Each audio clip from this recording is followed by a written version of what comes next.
Το κόκκινο κοχύλι, Μαρία Θεοδοσάκη. Θα μου πείτε ένα βιβλίο όπως τόσα άλλα βιβλία. Όχι όμως, δεν είναι όπως τόσα άλλα βιβλία. Δεν ξέρω πόσο ένα βιβλίο σας έχει ξενυχτήσει το βράδυ συνέχεια, να μην κοιμηθείτε καθόλου. Λοιπόν, εμένα με ξενύχτησε αυτό το βιβλίο. Πραγματικά είναι, θα έλεγα, πάρα πολύ συναρπαστικό βιβλίο. Θα σας καθυλώσει και ίσως και εσάς σας ξενυχτήσει.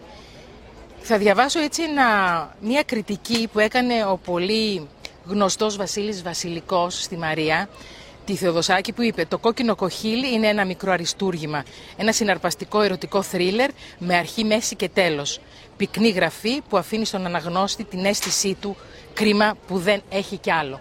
Εγώ πιστεύω ότι μετά από αυτό το κόκκινο κοχύλι, Μαρία Θεοδοσάκη, θα έχεις κι άλλο, θα μας το δώσεις και εκείνο και θα το χαρούμε όπως χαρήκαμε και το κόκκινο κοχύλι. Τι συνιστώ για εσάς που αυτή τη στιγμή με ακούτε και με βλέπετε? Να το πάρετε, να το διαβάσετε και στη θάλασσα και στο σπίτι σας και φυσικά θα ξενυχτήσετε όπως ξενύχτησα κι εγώ. Είναι σίγουρο. Μαρία Θεοδοσάκη, μου χρωστάς έναν καλό ύπνο.